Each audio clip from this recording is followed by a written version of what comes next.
Hey y'all, out here smelling the fresh dirt out up in the garden. Odd, nah, I guess I get it natural. 2905's not, this isn't the first time this has been my address here. Lived with Memo in the early 90s for a couple of years and started a career at Brookshire Brothers over on South Street working for Mr. Sockwell. He passed a couple of years ago, good man. Good family, and started working my way up through the ranks, bagging groceries, moved over to the produce department, and then Brookshire Brothers bounced me all around fixing different produce racks, as they call them. We'd hit the road and go 6 months here in Trinity and then Liberty and all over the place, and life moved on. But working with Brookshire Brothers and knowing some of the old hats there back in the day. Hey Roxanne, how are you? Found a lot about my granddad that I didn't know. He died in '69, as I've said in the past on another video, on a tractor rollover. And I was born in '71, so obviously wasn't able to meet him. Heard a lot about him. He wasn't a perfect man, but who is? He loved gardening, loved the Lord, and was a preacher, evangelist. Hey Hattie. But when I was working for Brookshire Brothers, especially on the produce end of it, ran into a lot of people that bought produce from him back when they were young and starting out with Brookshire Brothers. And I know, corroborating those stories, my family's always said he loved the smell of fresh dirt. And some of the folks would say when they'd go to watermelon fields to look at the crop, doing good, Brenda. Hey AP, how are you? When he'd go, when they go to buy watermelons from different fields, they always knew which ones were Joe Alders' fields. They'd have knee prints about every third hill. He could have been smelling the dirt, but knowing the man of faith that he was, I bet she was praying for them old crops to make so he could feed his family. So I'm putting a couple of knee prints in the sand tonight. Hey Donna. Planted this garden a little late. In fact, I wasn't even going to do it after I tilled it up and got to looking at planting dates and all that. But I went to Lone Star Feed. That's always cool because I remember going there with Memo. Been there for ages. And bought some chicken pellets tonight. And was looking at the peas. And for a quarter pound, $1.49, I'm like, you know what? I'm going to throw caution to the wind and calculated risk and just plant some peas. If they don't make, I've wasted $3. Heck, most of y'all did that on a cup of coffee this morning, so what I've got to lose. So I've got 75 foot of cream peas and 75 foot of purple hull peas in the ground. We'll see what happens. Don't make, they don't make, right? Yeah. But had another good day. Talked to my sister. She had a day off from school, got some more in-service to do, and she was, I guess, me and her talking so much and her seeing what's going on here, she had to get out in her yard and get some stuff done and made an impact. But I know all of y'all have done it, even if it's just down to mowing the yard. Isn't that the best feeling after you put in a little sweat equity and trim up the old place and you look back in the evening, even if you pay to have it done, you're like, man, that looks good. That's one of the best feelings in the world, I think, no matter how big or small. Hey Pamela, how are you? Thanks Hattie. Hey Bonnie. Somebody type hi, Bonnie, because she can't hear us. Yep. That's my aunt down the road, love her to death. She's got a lot of my Memo in her. She's 80 years old and don't let nothing stop her. She's got a big garden herself down there. But old chickens are still eating barbecue worms. They're happy tonight. Their bellies are full, so that's good. But any of y'all doing any yard work? That's right. Hey Connie, how are you? Hey Teresa, everybody checking in. Appreciate y'all tuning in. I don't know why, but thanks. I do have it. I'm doing that YouTube thing.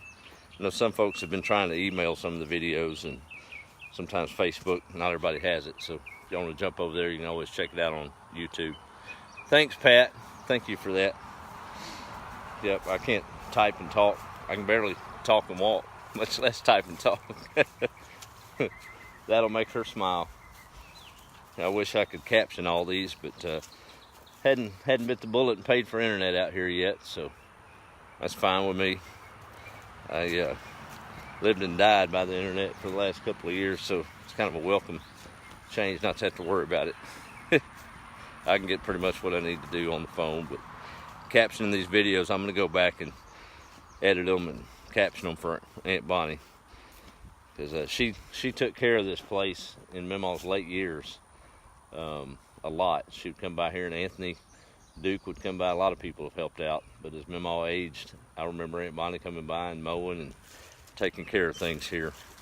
So she's happy to see the old place come back to life, as am I. So I got to get out here and water this stuff in. And again, people might think I'm crazy. I think I'm 3 months too late for spring and about a month too early for fall. But when you look at the cost of it, it's already tilled up $3. That's it. Hey, Stacy. Hey, there's cool. I'm glad Bonnie saw that. But anyway, I'm a rebel without a cause, I guess, and planting it this late. We'll see what happens. Anyway, I'm gonna hopefully break up another patch for fall here in the next few days to get that ready. But we'll get it back in it. Yeah, she is, Hattie. She is. She provided me that old Georgia plow over there. Boy, that made quick work. I'd have never got this looking like this with a pick. I don't know. I was so concentrating on straight rows. Let me show you. Hey, Carol. I nailed a couple of them, but a couple of them looks like I got a little. Thank you, Teresa. That's the only two I'm showing you. I think I got off track on a couple of them down there. That's not bad for a hand plow job, though, is it? Yeah. Got our, I had to redirect our first hoe handle that we cut. Didn't work out good. It was a little bit too skinny. Well, here I am trying to show you this in front of the camera. But this is a crepe myrtle from the other side of the house. We'll trim that down. Hey, Bruce.